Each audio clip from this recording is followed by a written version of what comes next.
Yo, welcome to my Summer Lair. I am your host, Sammy Younan. Welcome to an astonishing conversation with Richard Lowenstein, the Australian director of Mystify, Michael Hutchence, an outstanding and heartbreaking documentary on the INXS frontman we lost in 1997. Before we get into this, I gotta apologize. I am terrible at recording Skype interviews. They mystify me. So the first couple of minutes of this conversation isn't peanut butter smooth. It's a new sensation. It takes me a couple of minutes to get the levels just right. In this world, I am a nerd. I am not a geek. I apologize to you and to Richard as well for my original sin. You can hear everything. It's just not the clearest sound, what you need from myself and all podcasters. I appreciate the patience and thank you for staying by my side and listening like thieves. Yeah, I'm done with all that. Here we go. Beaming from Pacific Junction Hotel to Earth. Okay, thank you so much for taking the time. I just wanted, before we get started actually on the documentary, the Michael Hutchence documentary, Australia's been suffering with a lot of the fires. And is that okay? Like where you are? Like you're in Melbourne, right? Yeah, Melbourne's pretty safe usually from bushfires, but we've got pretty bad smog and smoke from the fires. They seem all the plumes of smoke from the fires are sort of blowing across Melbourne and Sydney and heading out towards New Zealand. So it's sort of pretty apocalyptic, but yeah, everything's safe here in the environment anyway. Okay, good. So hopefully you and the people that you love and your family are okay. I know. Yeah, no, we're okay. The cat's okay, but yeah, it's a pretty big national disaster. It's a sort of a country where all the trees are now out in the country. So in the inner city areas, it's relatively safe. Okay. So we'll go from one tragedy, I guess, to another. And your documentary, Mystify, profile a portrait of Michael Hutchence. I have to say that this doc feels fresh. Like when you look at the Twitter response, the YouTube comments, the things that people are saying online, Michael died in 1997, but like they still love Michael and they miss Michael. Like it feels like a very contemporary hurt. It doesn't feel like it's been like 20 years, you know? Yeah, it feels like that to me as well. I mean, I started making the film 10 years ago, and that seemed to go very quickly. But it's he's kind of loved on a personal way as well as a musical way. It's kind of an interesting phenomenon because he did sort of open himself up as a person. A lot of pop stars put on masks and fake IDs, you know, like Bowie or Bono. Even they put on sort of personas. Yeah. Where Michael actually didn't really have a persona. He just said, I'm me, and this is, you know, I think that's what made him kind of vulnerable just by being himself up there. I mean, even if you look at people like Prince, who are fantastic, of course, but Prince is a whole created personality, you know, who is the guy underneath Prince, whereas Michael said, I'm Michael Hutchence, and this is me, and sort of exposed himself with all his vulnerabilities. And I think that's what part of his appeal was, people could identify with him, both men and women. Yeah, watching the documentary, I felt like I met Michael now for the first time. Because he'd been this like rock star and everything, and especially the way media was back then. There was no internet, right? Especially with the Kick era, and so you were just kind of down to like VH1 or Rolling Stone or whatever they did interviews, right? So now I felt like I met Michael for the first time. When we were looking through all those interviews, you know, he was sent out really with aim to publicise the next album. So even a lot of those interviews, when they were shown on MTV or VH1 or whatever, they're all fairly manufactured and pushing the image of a rock star. And, you know, we found amazing stuff just in the outtakes of some of those interviews where he's just being himself. And, of course, that doesn't get to air back in that day. No one really even sort of interviewed him much for who he actually was, you know, and until it was all too late. What you're talking about, like the authentic interview, you talked to people like Kylie Minogue, Helena Christensen, his family. You had to do these kind of authentic interviews, right? Yes. In terms of like being comfortable enough that they could trust you, that they could open up to you and share these stories and stuff like that. Was that kind of a difficult skill, or were like that was just very easy and everybody wanted to kind of just talk about Michael?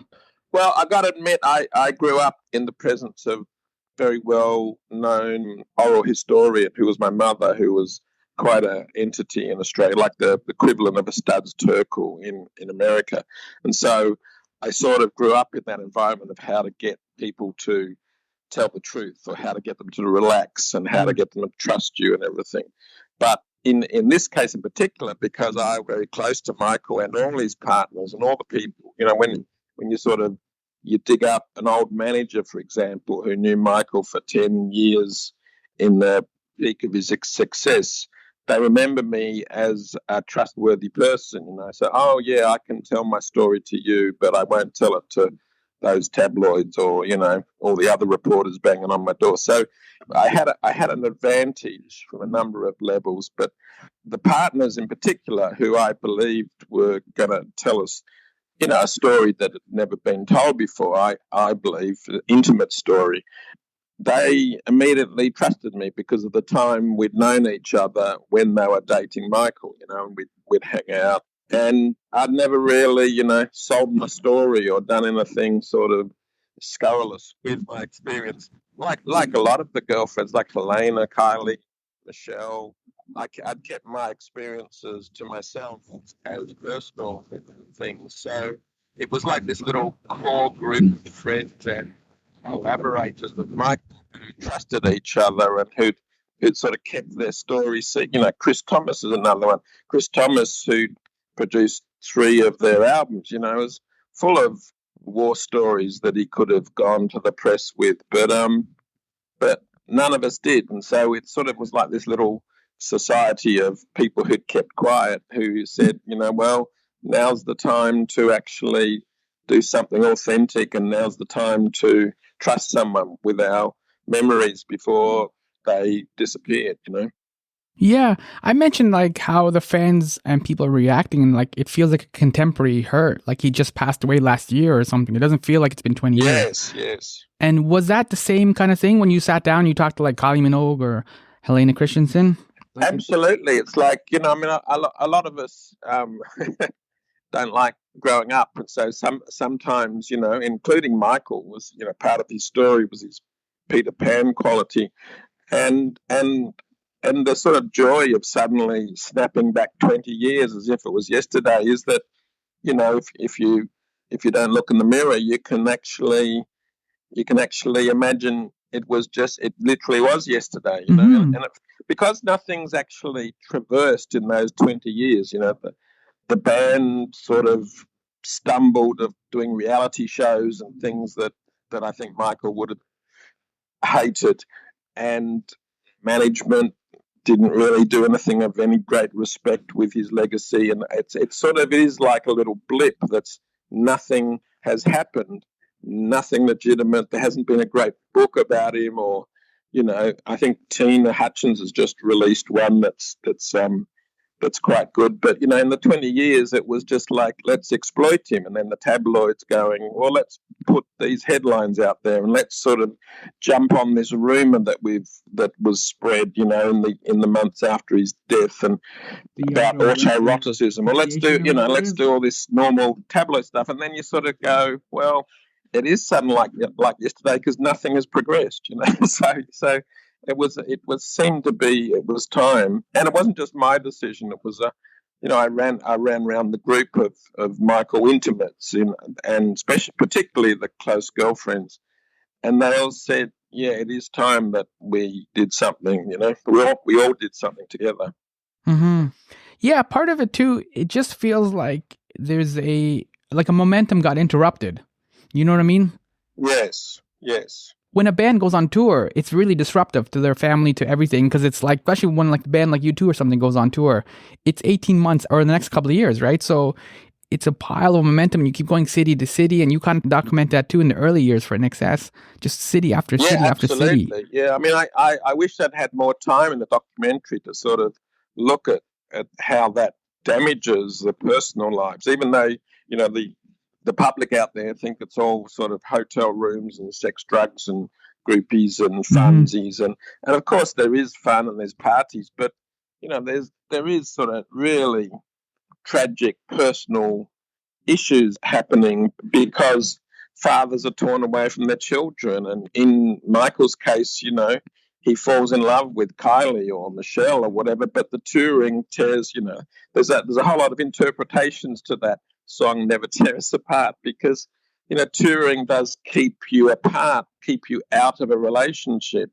or out of a family relationship, because, as you say, you're on tour for 18 months and you might have 3 weeks off here where you can fly home and see your loved one because your loved one has a job, or Mm-hmm. there's a family that got to go to school. And I remember in particular hearing stories of Tim Farriss, who had 2 or 3 kids, I think, being like literally not seeing his children being born and then having to be play the next night, and then sort of them not being management not having air tickets for them to travel, and also, and so then they had to stay behind, all these sort of ridiculous stories of, and having worked with you too, you sort of see how even though they've got fantastic management and they make sure they spend their family time, it still is a fairly dysfunctional relationship you can have with your family and children. You try to make up for it with intense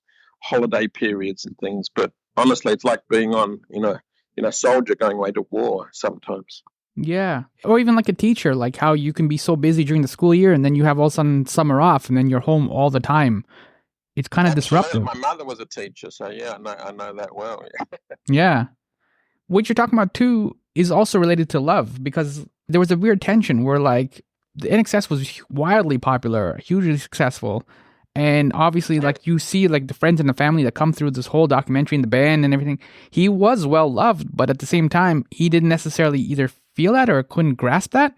Well, you can sort of go into on that front the nature of love. I guess he was loved by the fans, and he was loved like even from band and everyone like a brother, as a collaborator. But like all families, you squabble and there's issues involved, and I do actually think he suffered from the incessant touring, in the fact that it was as I think the Kylie and Michael section shows, and that's even worse because they're both touring. But he did suffer from the lack of an intimate relationship. He loved being intimate. He loved being in a relationship. He wasn't this sort of classic sort of any groupie will do rock star. And I'm sure when he was young, it's fun to be on the road and see different girls. But by the time I got to know him in '84, that had well and truly worn out.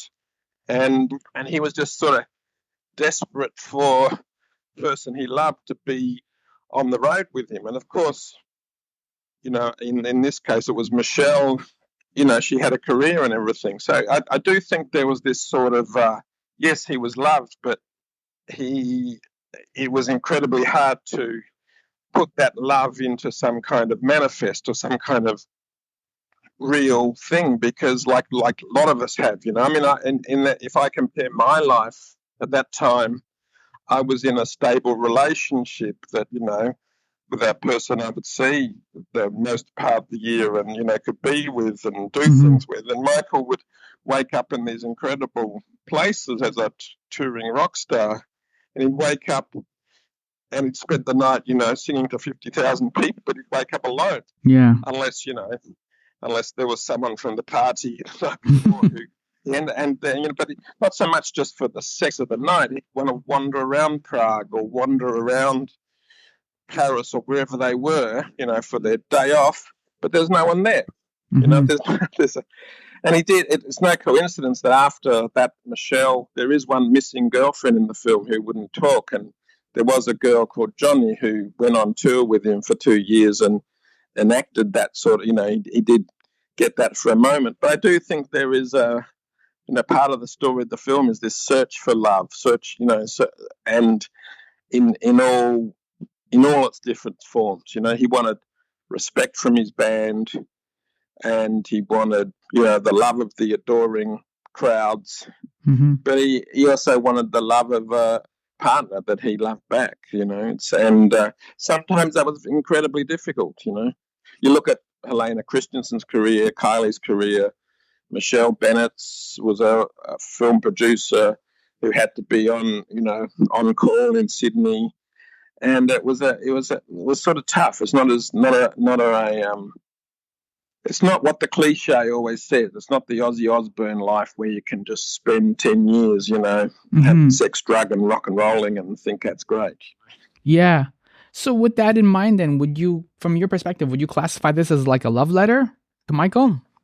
Well, I don't know about a love letter. It's because I tried of course I was connected and I was his friend, but it was more of an authenticity level. I did get very angry about what was, as I mentioned, I come from a background of historians, and I started to get very angry about this quite very large figure, and not just in Australian musical history, but world musical history, where nothing authentic was being left behind. So I didn't want it to be this sort of eulogy, love letter as a personal thing. I wanted to try to be as objective as possible and go, this is the person I knew, and this is the person a lot of the people who are close to him knew. Like, this was the intimate person, the person you saw backstage or behind the scenes, or you went on holiday with, and I think that's an incredibly important story. I mean, if someone made a film about Prince like that, I'd be fascinated, because like the man behind the mask sort of story. And because I do think what the world saw, as you mentioned before, via MTV, VH1, was a manufactured image, and I think that's kind of in a ironic way was part of his undoing, because the stereotype of the cliche rock star, really came to sort of bite him in the bum at the end, particularly when he had the accident and the two paramedics that arrived said, "Oh, this is just a drunk rock star," Mm-hmm. And it's almost like a Faustian bargain where you sort of you get what you've been desiring. You've sold your soul on one level to be famous and to have success, but there's a sting in the scorpion's tail. It's like there's something. It bites you back by being stereotyped. You kind of highlight that a few times in the documentary of like he wanted that quote unquote artistic success, very similar to like Nick Cave. Yes. Versus like the fame and adoration of like something like Kick, for example, which kind of fell more in the pop genre, I guess. Didn't quite get the necessarily accreditation. No, it's not getting the credibility that a Nick Cave or Leonard Cohen or even David Bowie does. I mean, he obviously loved that, and he said, while we wanted acceptance on a mass market level, but as soon as we got it, we felt how shallow it was, and that's when you see him cut his hair and try to do an eclectic solo album. And there's a great line somewhere, you could probably Google it, where Nick Cave says, because they were friends at one stage, and both Michael and I were jealous of each other's reputation. Nick was jealous of Michael's crowds that he'd pull and his commercial success, and Michael was jealous of Nick's credibility and the great reviews he'd get from magazines like NME, who I got to say, the NME, which is the Bible of English rock journalism, were just brutal to INXS through the 80s, and really largely slanted towards the Australian colonial thing, like nothing authentic or nothing good's ever going to come from Australia. It was, if you go researching the NME reviews, and it's horrific how they wrote about INXS. Yeah. And get that rave about Duran Duran, it's just like, it was really bigoted. And, on one level, Nick Cave went to England very early on and got embraced as the second coming of Christ. And Michael just wanted that respect from what then was the doyen of music, pop music respectability, which was the English press. And it's kind of, again, another irony that it's the English press that sort of crucified him at the end. Mm-hmm. You mentioned, like, in the doc, how a number of people were kind of comparing INXS, especially at their height, to, like, U2. And I did that, too, back in the day. It was kind of like, it was INXS, REM, and U2. Those were the three bigger ones. Yes, absolutely. But as I was watching the documentary and as I got to basically meet Michael for the first time, he reminded me a lot more of Bowie on that side, where like voracious readers, like the tension between like staying at home versus like going on the road and experiencing new things and experimenting and doing these kind of things. Yes, yeah. But at the same time, Bowie was lucky because he got out of his downward spiral. He was able to clean up and go to Berlin and do all those things and then go on to that commercial and critical success that you're just talking about. Whereas Michael, it felt like he got cut off. Yeah. Yeah, I mean, Bowie and Mark Bolan were Michael's idols, and Bowie is a great case in point because but what Bowie did to sort of to clean up and resurrect his sort of credibility and everything, going to Berlin is very very much what U2 ended up doing to survive the grunge era. So they Baby. as the wall came down, they went to Berlin to basically, instead of being Primal Scream or Nirvana, they went to reinvent themselves that way. And I think INXS would have done something. Who knows what they would have done? Mm-hmm. But right at that point, when they needed to reinvent for the new decade, that's when Michael had his accident. And when you look at especially the current research on what traumatic head injury does to your cognitive skills and everything, and he had on his plate not only I got to keep my personal life together, but I've got to keep this band on the top of the charts, and a lot of that weight, obviously, no matter what other band members say, a lot of that weight fell on his shoulders because he was a co-writer, he was the singer, performer, he had the feel for his songs, and so it was him and Andrew Farris basically writing the hits, and so it was a hell of a lot of pressure on him, and but yeah, there was this similarity. I mean, he loved Bowie, and I got to say though, Bono, having worked with them as well with U2, is similarly a voracious reader, and I mean, a lot of people forget these kids are dragged out of school at the age of 15, 16 or leave school to be pop stars, and their education stops, So I think it's what sort of separates the ones that actually tend to last through the decades are the ones like Bowie and Bono and what Michael was doing is the ones that self-educate, the ones that say, I don't actually have a university education. I don't actually have, I didn't actually finish high school. So I've got to actually take responsibility for my own education. And on the road, they read and they, suck in all the information that they perhaps would have learned at university or something. And that's what I felt when I was around Michael, that he was sort of taking responsibility for his own education, because he loved being in conversations with intellectuals or filmmakers or artists and understanding what everyone was talking about, the references that, you've read this book. Yeah, of course, you've read Marquis de Sade, all that sort of stuff. And so he basically, whereas the other band members were off with their families or, or whatever they're doing, sort of living a very lightish life, he was definitely had his nose buried in a book, sort of keeping up with things, basically. Yeah, I mean, it's the tension, right? Because like you said, you have to write all these songs, you have to go on the tour, you have to do the rock stuff, you have to make the music videos. It's sucking up a lot of time, and so you don't necessarily get to stay home, right, to read or make a cup of tea and just watch a TV show or something. Absolutely. I mean, all you've really got is the tour bus and maybe, hotel rooms at night. Well, hotel rooms at night are usually dinner and parties and things like that. So you got the tour bus where you can either watch a movie or read your book or whatever.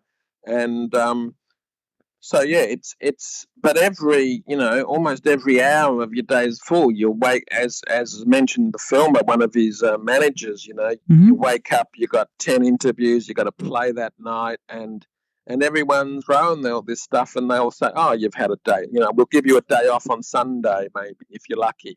But then again, something just happens on the other side of the planet, and they say, can we fly you to New York to do a press conference on your day off? And Michael would go, yeah, sure, why not? And it was, I would say I was around it. I would see it. He would just take on whatever they asked him to do, and so there was very little time for himself and his soul, and even when he had a girlfriend, there was very little time. There's a couple of weeks in Bali or something like that was the bulk of it. I mean, but you see how fragile the whole process is, the whole system is, because you have that horrific comment from Oasis where they dismiss INXS and Michael as has-beens. And I have to admit, like, I did the same thing too, because like Kick was amazing, and then I found X a little bit uneven. And then that was followed up by Welcome to Wherever You Are and Full Moon Dirty Hearts. And I thought both of those were terrible. Sorry about that. But I thought both, but then... No, I'm no fan of INXS. Yeah. So, but then when they got to Elegantly Wasted, I'm like, oh, they're back in business. Like they found out the rhythm or the whatever it is that they were missing. And it's like, yes, here we go now. Yes. I do think that's the problem in the pop music industry, is that you do something gets created in kind of all innocence. I mean, they never expected Kick to be as big as it was, and it's just like I'm writing this bunch of songs about what we're going through right now, and hope people will like them. Then it sells 6 million records. Their success is all over the place. They're put up there in competition with U2 at that time, and then next time you go in the studio, there's all these people just staring at you, going, "Make that happen again," or "Are you going to be a one-hit one?" And the pressure, the innocence is lost. It's pressure. Yeah. How do we do that? And I got to say, having worked with both U2 and INXS at that same time, U2 were left alone, and they were kind of just given this space to work out what to do next. Where INXS had all these like record company execs and managers, all sort of boring, who were saying, "That was fantastic, but let's do that again. Let's write another Need You Tonight." And they're trying to say, we got to grow, we got to do something, and then they go, no, just make us more money. It was really like there was no kind of emotional, creative space that was really given to how the creative process works. There was just this sort of rabid money men sort of going, "Make us rich again." And it was a very different experience management-wise of how these sort of, the goose that laid the golden eggs were treated, Yeah. They're almost treated like a casino jackpot. There was incredible creative freedom by Bono and Edge and U2 when I worked with them. It was just like they ran the show. Whereas I worked with INXS and there was other people running the show, pulling the strings. Just to highlight, like you worked on like videos for Never Tear Us Apart, New Sensation. You mentioned Need You Tonight, right into like Suicide Blonde, By My Side. And you mentioned also like working with U2. You worked on like Desire video and things like that. Can you talk about the INXS and Michael's creative process? So when they come to you and they want to do a video like Never Tear Us Apart or Guns in the Sky, like what is the process like, and how is it kind of like different than like say how U2 would approach you and say, let's do a Desire video? Well, Michael, from the very beginning, the first video I did was Burn For You off the Swing album, and then we literally did 20 to 30 together. But Michael would just trust you. Michael and the band would just trust you. They sort of going, we do what we do, and you can tell us your idea. And sometimes I just write it out on a napkin. Need You Tonight was like, I want to do moving black and white Xeroxes animated together, and then I want to do color Xeroxes because that technology has just been invented. And and they would go, they're lovely guys who'd seen some of my other work and just sort of trusted you and went, okay, that sounds good. And off we go, and we'd work out the budget and we'd do it. And sometimes, it's a great, the schedule on Need You Tonight was like 2 days of shooting and 3 months of post-production, which in music video land was a big no-no, to say I want 3 months to get all these effects right. And steam's coming out of the management's ears and things like this.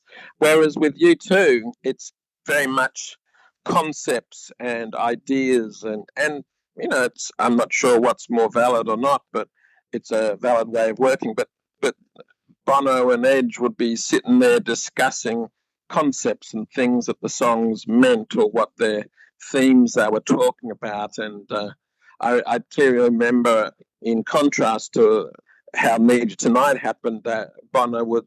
I was telling the story to him just a few weeks ago when he toured, and that he would take me into a room with a television, a classic television in America with 50 channels on it, which we don't have in Australia or England.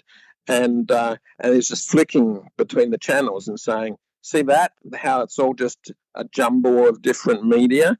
That's the feeling I want in Desire. So you sort of take that concept and then we're recording this Rattle and Hum album, and we don't have any time, so the most you're going to have with us is half an hour in a black room.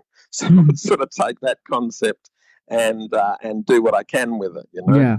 And so there was a lot more creative input, but usually a lot more constraints. INXS would say, we want something that's, that just blows everyone away. What are you going to do for us? Here's the song, And I would sit there and close my eyes and play it a few times and imagine what I think would work best with this song. Yeah. I think the end results sort of stand for themselves. The INXS ones are a conceptual sort of conceptual videos where the director or the creator has thought through this conceptual idea, and to me they seem a lot more complete. Whereas the U2 ones, and I only worked with them for a short period of time. I did Love Town with BB King, some live but the U2 ones are that I did anyway are really shot on the run, very much like documentary footage cut together to into a music video. Yeah, so with all the things we're talking about, creativity and Michael's issues, his life cut tragically short, is this like a Michael Hutchence documentary necessarily, or is this like, can anybody who doesn't know INXS or Michael come see this? Like, is this a documentary about fame and mental health? Because these are big topics now that we're kind of grappling with, and how people behave and what they do with their fame and with their power. So is this something that people... Absolutely. It was a fable on fame and success and the creative process, and sometimes these sort of shy little kids are just dragged out of their boyhood and thrown into this world totally unprepared for what's going to be thrown at them, wanting it. Of course, they're not wanting it. It's like it was my teenage fantasy to be a pop star, and I would stand there doing air guitar in front of the mirror, and so there's not really a resistance, but it is this Faustian bargain, is that they say you can have the glittering prizes, but we're not going to tell you right now what the downside's going to be, because we're all, if it all goes well, we're all going to make money out of you. And so we didn't make it for the fans, or it didn't really matter to us that if you knew INXS or not. And, to be frank, when I was traveling through America doing the interviews, no taxi driver, no Uber driver, nobody had heard of INXS or remembered them. I'd have to sing the song sometimes to anyone over 40, and I'd sing Need You Tonight in the cab, and then that song, yes. And so I did make it, as you say, as a fable about the trials and tribulations of pop stardom and instant fame and mental health and caring, and seeing beyond the surface, and that's how I wanted it to be seen. I mean, there's a whole other story in the story of INXS and everything, and we started sort of telling that story, interweaving it with the Michael story, but we just found as a feature doc we didn't have enough time to sort of really get into the processes of how they were INXS and how those great songs were written, and packet full of back catalogue and everything. So we actually did focus on Michael as if he was the unknown rock star. Here's a story of someone you may not have even heard of, but it's a story that's fascinating and tragic and sad, but also inspirational about the nature of the almost exhilarated creative life of an artist. Because I'm not sure if I can, apart from modelling, I can't think of another art form where where you're a has-been at 32, Yes. because it's in most art forms, painting, filmmaking, you're just sort of getting going at that age, and you're an icon when you're 60 or 70. But in the pop world, you really have to be incredibly talented and lucky and everything to get to that level, like the Rolling Stones or U2 or Bowie, who was still very active to the day he died. And so it is a very cruel industry, a cruel mistress, as I tend to say, that ages you prematurely. Michael at 32 was having a midlife crisis, where most of us have it in our 40s or 50s. And is that where the title comes from, Mystify? I know it's one of their hits, but Mystify also means to like perplex the mind or bewilder somebody, right? Absolutely. It was a mystifying jigsaw puzzle, and I that was one of the first decisions I made, because as I went into it, my first interview was 2009 with Bono, and I went into it going, this is without the pun intended, this is an incredibly mystifying jigsaw puzzle. I knew this person for 15 years. I was next to him. I went to the parties and everything, and I had a video camera most of the time. Didn't turn the camera on him and say, "Tell me who you really are, Michael." I had no idea of what I was getting into and going to discover and everything.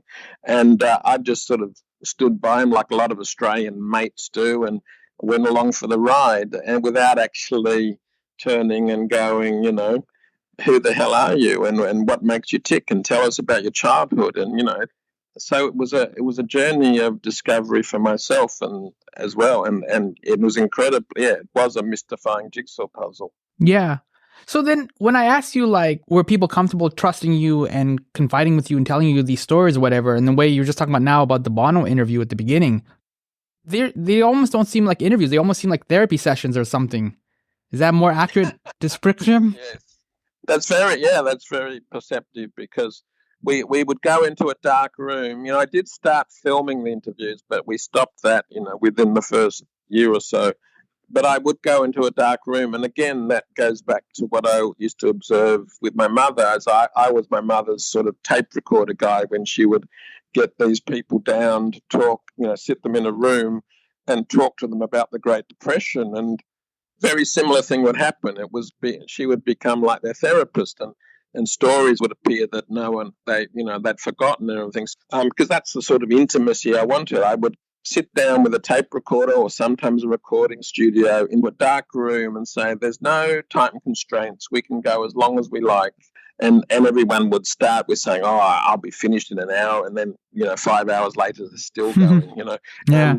And tears would come and memories would come, and you just sit there conversing like friends, because they would remember me back then. And so they're not talking to a stranger. They're actually talking to someone they feel safe with, and like a therapist, and who remember the time when we did this and then that, and then I went off and did that with him, and that, so it's like two friends talking. I don't think there's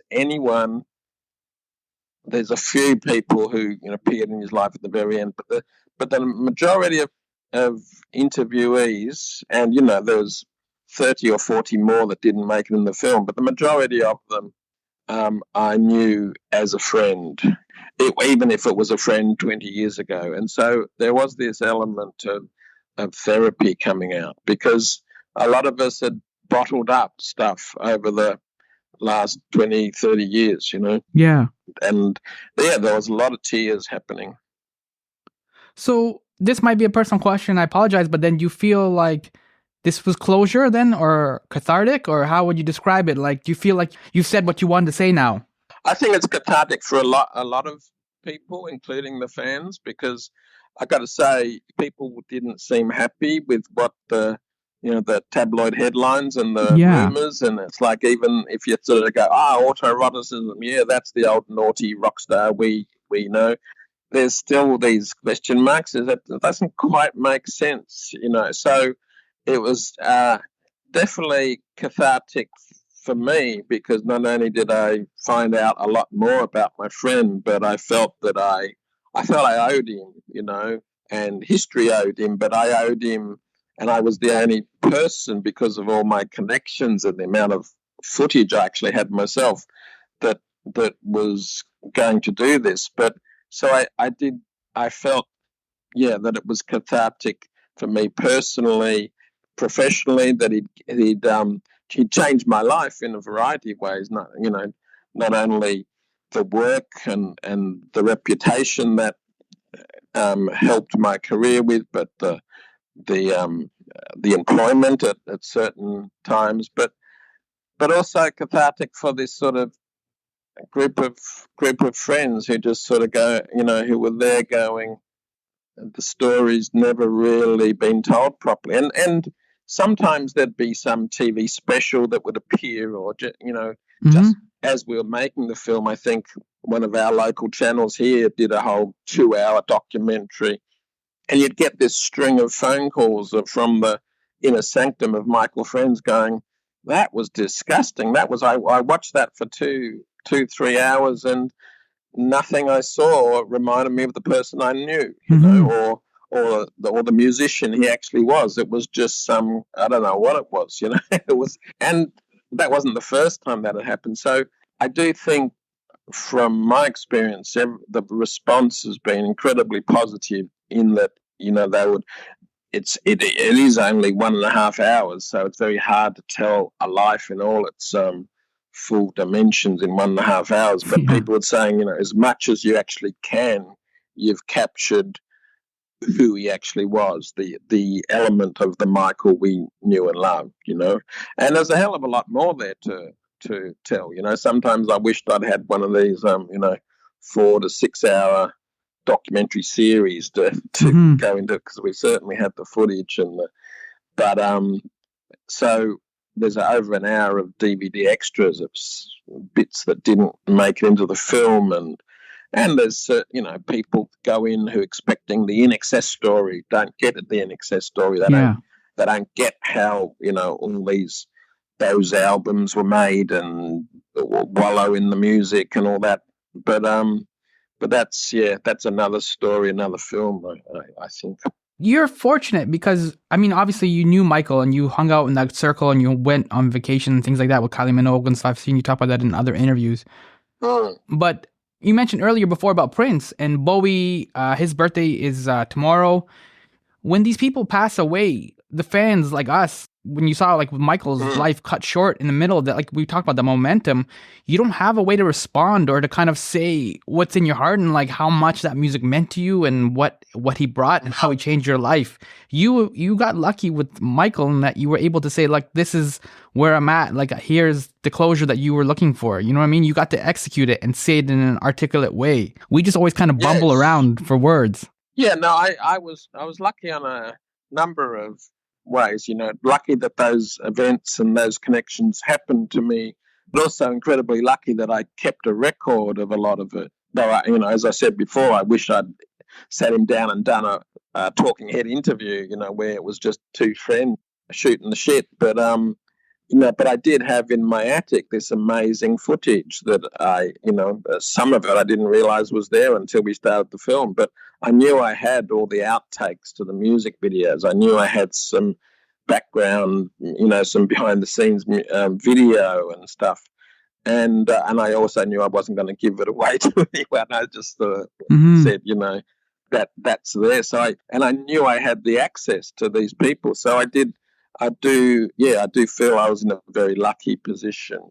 And other people have tried to get me to cooperate, and either with my archive or my memories, and I just went, I'm not totally convinced you're the right person to do it and everything. And so I found myself in a very unique position, but it was also a responsibility. Like, everyone who knew Mike was saying, well, if you're not going to do it, who's going to do it? So it's and so I just said, it's something that needs to be done. Yeah, And thank you. I haven't mentioned that initially it came out of a concept of doing a dramatized feature film. Yeah. And the first interview with Bono was for DVD extras of this dramatized feature film, because my background is drama rather than documentary. Mm-hmm. And along the way, and I think this sort of helps shape the narrative arc of the documentary, which is very immersive, almost like a fictional film, except it's real footage.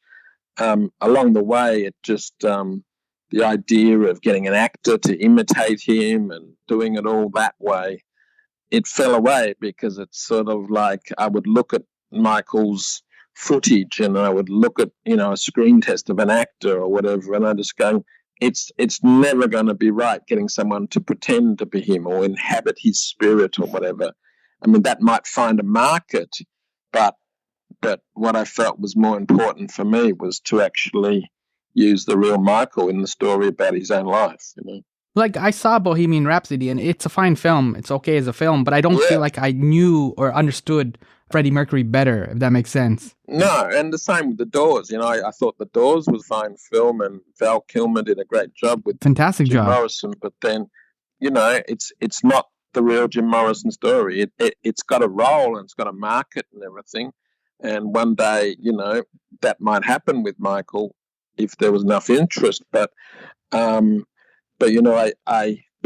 The Doors came along, there was many Jim Morrison documentaries, and there probably still is. I mean, look at how many documentaries on David Bowie, there are, and all different aspects of his life and amazing footage and everything, and and eventually there'll probably be a dramatic feature film about Bowie, but I think they're all just sort of filling in little bits of the story, including the dramatized feature film, and I just felt the real Michael needed to have his say first, Yeah. Thank you so much for the documentary. Where can people find you online, or to see the DVD or pick it up, or if there's additional screenings coming up? I think the Canadian release is still coming. It's going to get a theatrical release. It's just I've never had a response from the distributor. But if you like, I'll go through my emails and find out who is the distributor, I'll send you the distributor. But that would be nice, because we sent you some Canadian firefighters, right? Sorry? We sent you some Canadian firefighters for the fires, right? That's right. Yes, thank you very much. So that would be nice to have the documentary screening here. Yes. No, we played at Hot Docs earlier in the year, and the turnout was amazing, because you probably know INXS were very popular in Canada. But, So I'm just not sure when the Canadian release is. It's getting screened today, I think, in America. But I'll find out the distributor, and you can hassle them directly. Perfect. Sounds good. What about you? What's your next project now after this bit of closure now? What are you going to move on to? That's a good question, because we've been doing 10 years of like 4 different documentaries back to back. Wow. But I'm trying to do a drama now about the early 60s and the beginnings of rock and roll in Australia, and it's a 6-part mini-series that I'm trying to get up, based on true stories and things in King's Cross in Sydney. It's sort of it's kind of an interesting true story that we want to dramatize. Not an artist, or no artist you'd know, but it's just sort of about that era where Australian rock and rollers, before they got confident enough to write their own songs, were just doing cover versions of American songs, but still getting to be very popular. So it's like very early 60s, called Sex and Thugs and Rock and Roll. Nice. Yes. So it's... I was surprised in the documentary, Australia is not necessarily a prominent, I guess, character, for lack of a better term. I mean, you go all over the place. You're in Hong Kong, London, south of France, Paris. You're in all these different kind of places and countries. And I was kind of surprised at how Australia didn't quite loom as large necessarily in Michael's arc. Yeah, it was a bit of a problem when we decided to sort of cut the early days of the band section. And that's one of the extras, is that was when they were very Australian. They were stuck in Australia. They were playing for years around the pubs and everything to get their chops up in the very early 80s, late 70s. And by the time that our sort of story starts, they're very much an international band. They spent 90% of their time overseas, consciously pushing themselves around the world as an international band, and I think that's why they became, I remember going to America in the early 80s, 84, 85, and everyone thought they were an English band, Yeah. so with Shabu Shabar and everything. They because Michael had an English accent, they didn't think they were Australian, and but they very consciously sort of de-Australianized themselves.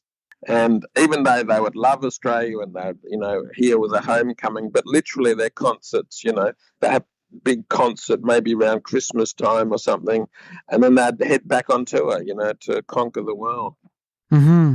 It's one of the differences between them and like U2, right? U2's always kind of maintained that Irishness and Ireland fidelity, I guess, and kind of been really prominent about that. Yeah. I think the international things helped by Michael not having an Australian accent. He grew up in Hong Kong with an English accent, and I think that worked. Worked within Australia. There was a bit of a cultural cringe, so it's almost like Australians could consider him. We prefer things from overseas in a lot of levels, and so it sort of worked both ways. It sort of helped internationally, it helped within Australia, and yet they could actually sort of pay homage to elements of Australia. Like I think one of their videos, "Kiss the Dirt," is like in the midst of the desert, but they didn't wear their Australianness on their sleeve, like say Men at Work, or there's lots of there's Cold Chisel was a band here that were fiercely Australian, but they didn't actually wear it on their sleeves. They just sort of said, well, they were very consciously being sort of creatures of the world, definitely. All right, we will leave it there. Thank you so much for the documentary. Thank you for taking the time to talk to me. Thank you. You. Covered a lot. Interview. It was good. So hopefully everything is okay, like as I said, with the fires and with everything like that going on. And we'll look forward to the documentary series on rock and roll, Australian rock and roll. Thank you. And I was really moved by it because, like I said, I felt for the first time I met Michael now. Yeah. All those things, and never knew that happened to him. When I hear that, I sort of going, my work is done. Yeah, you did good. Thank you, Richard. Thank you. Thanks Have a good lot. day. That was crazy cool. So lately we're doing this thing where we tear down our celebrities for a variety of infractions, and it's all gotten kind of gross. You get a limited time, a limited window with that individual, and that's all you get. The window of even when they're great and cranking out fantastic music, amazing albums, that window sometimes even gets smaller. You get one Bowie, you get one Prince, and you get one Michael Hutchence, and that's all you get. And once they're gone, one of the final INXS singles, Everything, Michael sings, yeah, we're not the only ones who bleed for the love that's lost. Trust, like the air we breathe. Live, you got to lose some sleep. Everything you do for me, everything I do for you. The way you see the world, no one else comes close to you. Yes. Treasure these creators. Don't take them for granted. If you like their music, share it, enjoy it, be inspired, and make music. Be grateful for the time and the sacrifices they willingly and sometimes unwillingly made to make your life better, to make our lives better. So no matter what, never tear us apart. Thank you, Michael. And thank you, INXS. Thank you, Richard, for this documentary and the chance to say goodbye. Rest now. Comments and questions and puns can be directed to My Pal Sammy for Twitter, Facebook, and Instagram. My Pal Sammy for all three. Thank you for choosing to listen to me in a Netflix world.